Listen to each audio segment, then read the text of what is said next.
오늘 우리에게 주시는 하나님의 말씀은 요한복음 1장 5절에서 13절까지의 말씀입니다. 요한복음 1장 5절에서 13절까지의 말씀입니다. 제가 가진 성경으로 143페이지에 있습니다.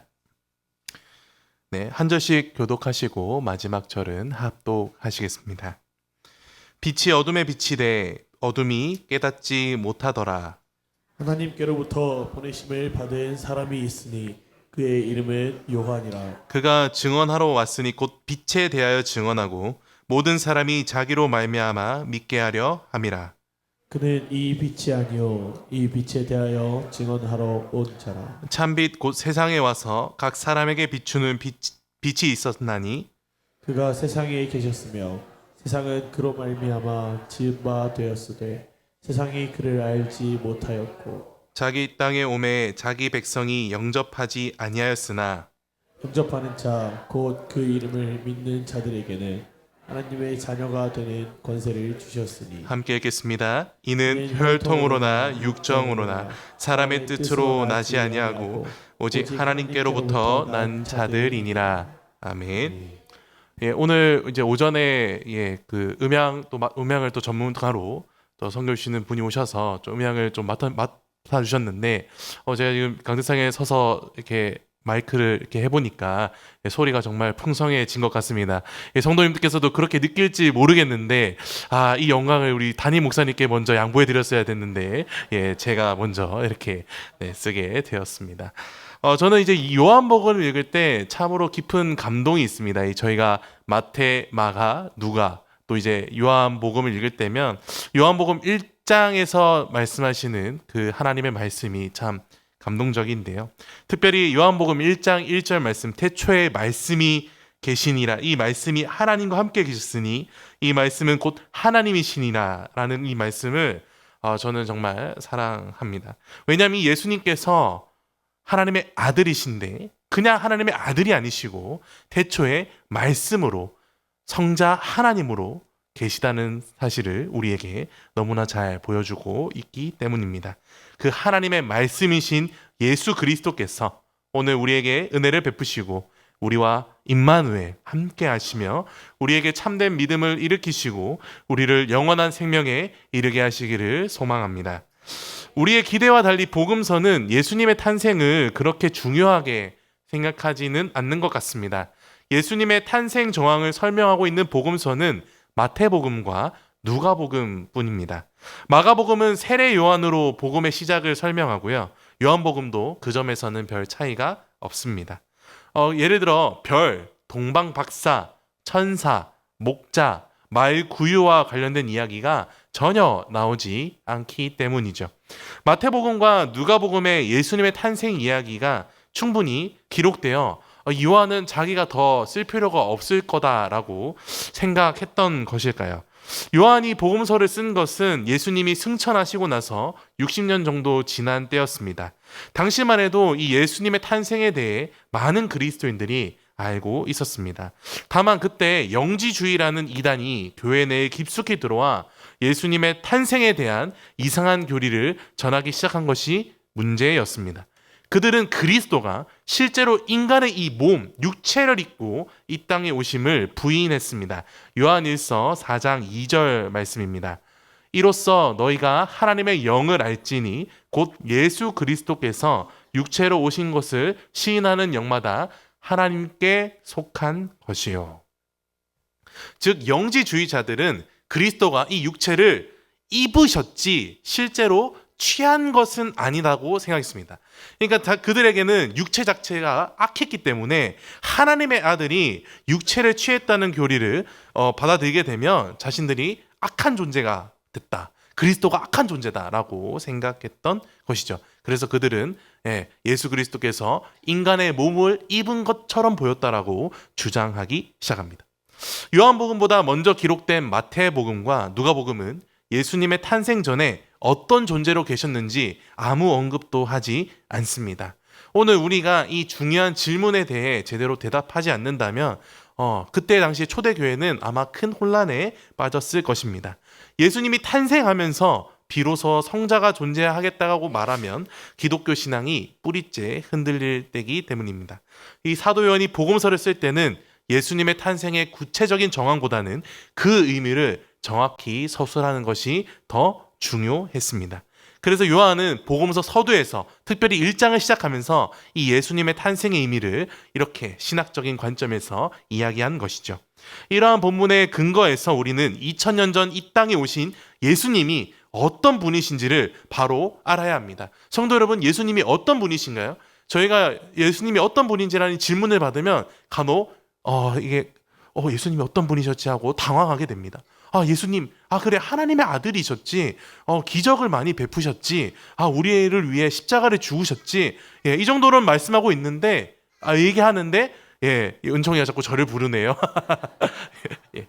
예수님이 어떤 분이신지를 제대로 설명하기가 어렵다는 겁니다. 하지만 사랑하는 성도 여러분, 예수님께서는요, 성자로서 태초부터 말씀으로 하나님과 함께 계셨고요. 그 말씀이 우리와 같은 이 육신이 되어 우리 가운데 오신 참 인간이시자 참 하나님이신 바로 그분이십니다. 우리가 믿고 있는 예수님이 과연 성령에서 말하는 예수님인지 확인하고 성령에서 말하는 이 빛 대신 예수님을 영접하여 빛의 자녀로 이 세상을 살아가는 저와 샘물교회 성도님 되시기를 소망합니다. 요한복음 1장의 서두에는 말씀, 빛, 생명, 아들과 같은 핵심 단어들이 나옵니다. 예수님은 생명이시기에 사마리아 여인에게 생수에 대해 말씀하셨고요. 광야에서 5,000명을 먹이셨습니다. 또한 예수님 그분께서는 빛이시기 때문에 눈먼 자를 고쳐서 앞을 보게 해주십니다. 예수님이 일으키신 이 기적들은 그분이 진정 어떤 존재인지 보여주는 표적입니다. 제가 지난번 이 표적과 기적에 대해서 설명드리면서 예수님에 대한 이 표적들은 단순히 기적이 아닌 것이, 왜냐하면 이것은 단지 그분이 위대한 능력자임을 보여주는 어떤 매직쇼가 아니기 때문입니다. 본문을 주의 깊게 살펴보면 이 빛이라는 단어가 가장 많이 등장합니다. 이 빛이야말로 예수님이 누구신지 가장 쉽고 분명하게 설명할 수 있는 단어입니다. 실제로 예수님이 탄생하셨을 때 이 큰 별이 나타나 아기 예수가 있는 곳을 비췄습니다. 어둠을 밝히는 별은 예수님이 나면서부터 어떤 분이셨는지를 단적으로 보여줍니다. 요한복음 1장 5절 말씀을 우리 한번 같이 읽어보겠습니다. 빛이 어둠에 빛이 돼 어둠이 깨닫지 못하더라. 그렇습니다. 이 요한복음은 예수님의 탄생을 한마디로 요약합니다. 빛이 어둠에 비쳤다. 요한복음은 또한 태초에라는 말로 시작합니다. 태초에 말씀이 계시니라. 이 말씀이 하나님과 함께 계셨으니 이 말씀은 곧 하나님이시니라. 이 대목에서 우리는 성경의 어느 부분이 떠오르시는가요? 창세기 1장 1절이 떠오릅니다. 창세기 1장 1절 말씀 안 띄우셔도 아마 다들 외우셔서 바로 말씀하실 수 있을 것 같은데요. 태초에 하나님이 천지를 창조하시느니라. 그렇습니다. 요한복음은 지금 그리스도의 탄생을 이 천지 창조의 관점에서 서술하고 있는 것이지요. 태초에 천지를 창조하신 그 하나님께서 예수 그리스도를 이 땅에 보내심으로 새로운 창조를 시작하시고 계심을 보여줍니다. 태초의 천지를 상상해 보십시오. 흑암만 가득했습니다. 질서가 없었습니다. 창세기 1장 2절 말씀입니다. 땅이 혼돈하고 공허하며 흑암이 깊음 위에 있고 하나님의 영은 수면 위에 운행하시니라. 그때 하나님께서 처음 말씀하십니다. 창세기 1장 3절입니다. 빛이 있으라. 그렇습니다. 아직 태양과 달과 별이 없을 때이므로 이것은 하나님께서 직접 창조하신 빛이라고 할 수 있습니다. 하나님이 말씀하시니 빛이 그 말씀을 듣고 빛이 생겼습니다. 그리고 그 빛이 있음으로 인해 어둠이 물러갔습니다. 하나님은 어둠을 완전히 없애지 않고 빛과 어둠을 나누어 낮과 밤이라고 부르셨습니다. 창세기의 천지창조 사역은 그리스도를 보내심으로 시작되는 재창조 사역으로 그대로 이어집니다. 하나님에 대한 지식이 없는 것, 하나님을 아는 것에 대한 것이 없는 것을 이 흑암이라고 할 수 있습니다. 죄로 인해 이 무지 흑암이 세상에 들어왔습니다. 하나님은 예수님을 세상의 빛으로 보내셔서 이 어두운 세상이 하나님을 알 수 있게 하셨습니다. 사도 바울도 이를 분명하게 증거합니다. 고린도후서 4장 6절 말씀을 우리 같이 한번 읽겠습니다. 어두운 데에 빛이 비치라 말씀하셨던 그 하나님께서 예수 그리스도의 얼굴에 있는 하나님의 영광을 아는 빛을 우리 마음에 비추셨느니라. 하나님께서 이 예수님을 세상의 빛으로 보내신 것은 정말 대단한 일이 아닐 수 없습니다. 예수님의 탄생은 단지 위대한 왕이나 선지자의 탄생이 아니라 하나님이자 말씀이요 생명이신 성자의 탄생이기 때문입니다. 어찌 보면 빛의 창조보다 더 위대한 일이 성육신이고, 성육신이야말로 이 복음의 핵심입니다. 그 복음이 바로 빛이 어둠에 비쳤다라는 그 말씀이 이 복음의 진리인 것이죠. 성도 여러분, 빛이 세상에 왔을 때 세상은 어떻게 반응했을까요? 빛을 환영했을까요? 빛으로 인해서 정말 기뻐서 즐거워하며 노래하고 찬양했을까요? 그렇지 않습니다. 5절 말씀을 보면 세상의 반응을 극적으로 보여줍니다. 어둠이 깨닫지 못하더라. 세상은 죄 때문에 어두워져 빛이신 그분을 깨닫지 못했습니다. 빛을 증언하는 자가 있음에도 불구하고 깨닫지 못했습니다. 이 빛을 증언하는 자가 오늘 본문의 누구입니까? 바로 세례 요한입니다. 요한복음은 세례 요한을 가리켜 그는 이 빛이 아니요 이 빛에 대하여 증언하러 온 자라고 분명하게 밝힙니다. 사복음서 모두 세례 요한의 사역을 매우 중요하게 다루고 있습니다. 특히 마가복음은 세례 요한을 복음 전파의 시작으로 보고, 누가복음은 세례 요한의 탄생으로 문을 엽니다. 적어도 복음서에서 세례 요한이 차지하는 비중은 매우 높습니다. 이 복음서 앞만 보다 보면 이 예수님이 주인공이 아니라 마치 세례 요한이 주인공인 것처럼 보입니다. 또 예수님은 세례 요한을 가리켜 여자가 낳은 자 중에 가장 크다고 선언하셨고, 말라기에서 약속하신 이 엘리야가 바로 세례 요한이라고 말씀하셨습니다. 구약의 마지막 선지자라고 할 수 있는 세례 요한은 자기 역할을 충실하게 수행했습니다. 그의 역할은 빛을 증언하는 것이었습니다. 본문에도 증언이라는 말이 3번이나 등장합니다. 세상은 여전히 어둠 속에 있으므로, 그분을 깨닫지 못하므로, 빛이 누구인지 모르므로 이 증언이 필요했습니다.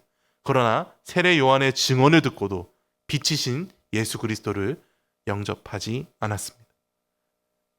그들은 분명히 들었고 증언하는 바를 전해 받았으나 그들은 알지 못했습니다. 그들은 빛을 몰랐다고 핑계댈 수 없는 것이죠.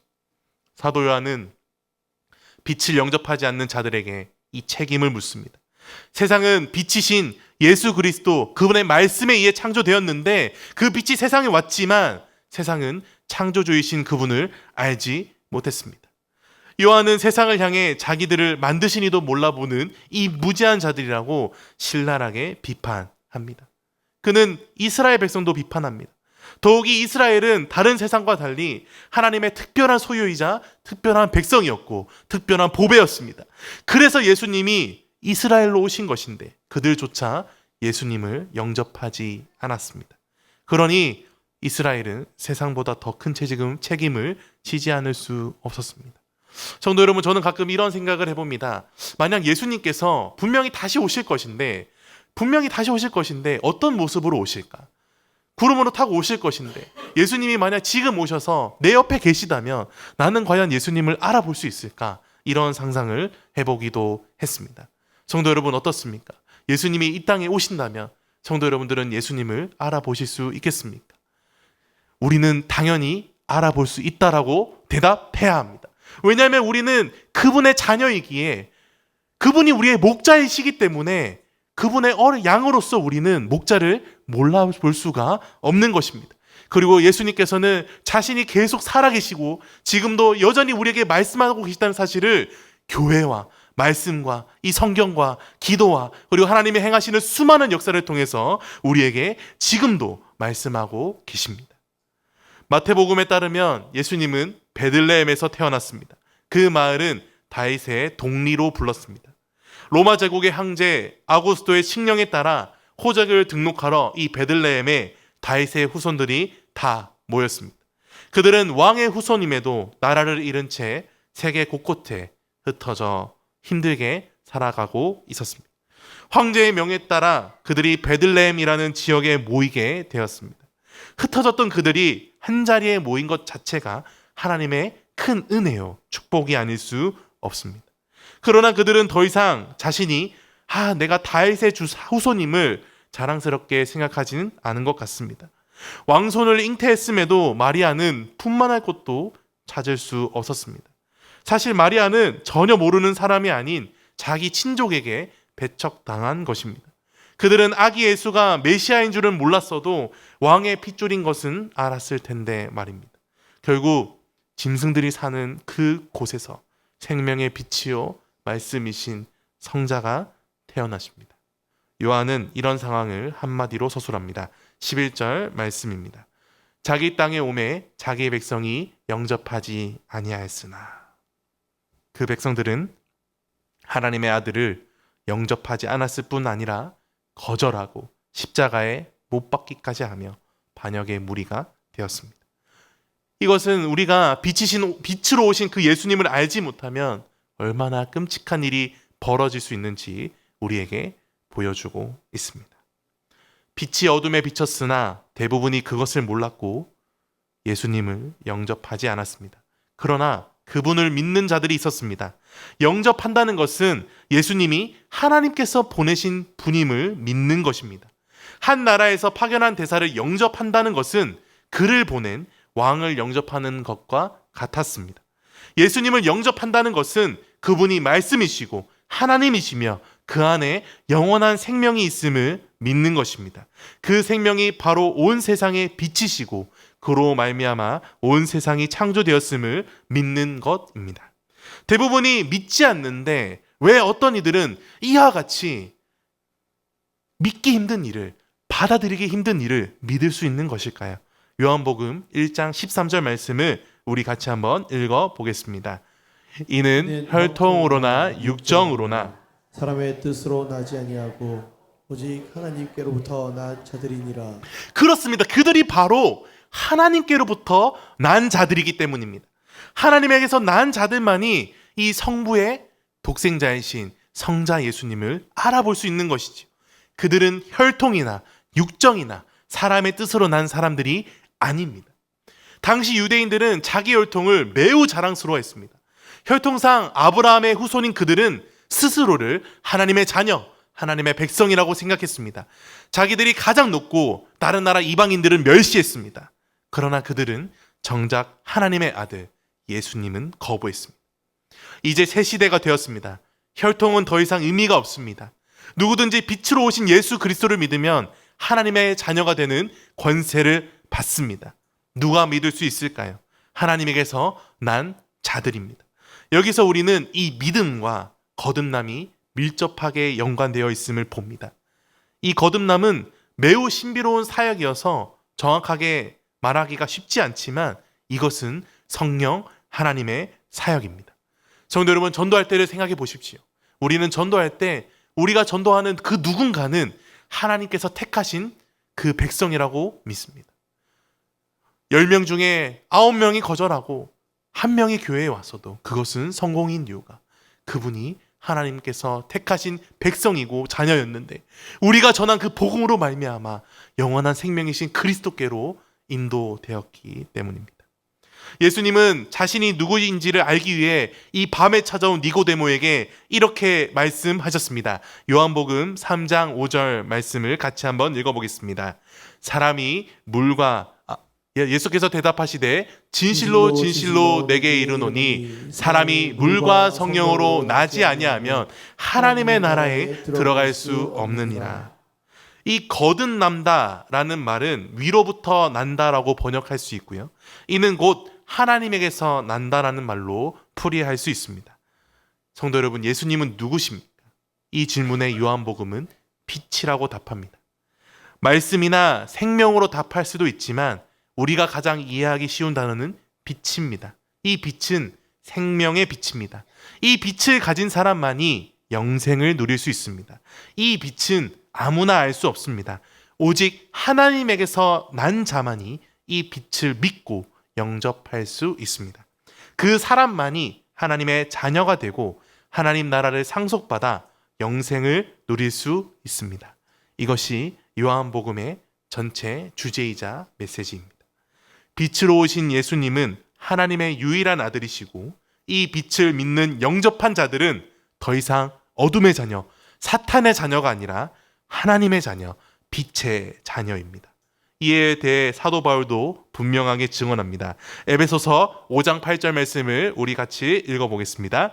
너희가 전에는 어둠이더니 이제는 주 안에서 빛이라, 빛의 자녀들처럼 행하라. 예수님도 우리가 어떤 존재이신지 선언하셨습니다. 마태복음 5장 14절 말씀입니다. 너희는 세상의 빛이라, 산 위에 있는 동네가 숨겨지지 못할 것이요. 그리고 예수님께서는 그 의미도 정확하게 가르쳐 주십니다. 마태복음 5장 16절 말씀입니다. 너희 빛이 사람 앞에 비치게 하여 그들로 너희 착한 행실로 보고 하늘에 계신 너희 아버지께 영광을 돌리게 하라. 성도 여러분, 빛으로 오신 그리스도는요, 빛의 자녀가 이 세상에서 따라야 할 모범입니다. 그리스도를 믿고 영접하면 우리는 하나님의 자녀가 되는 권세를 갖습니다.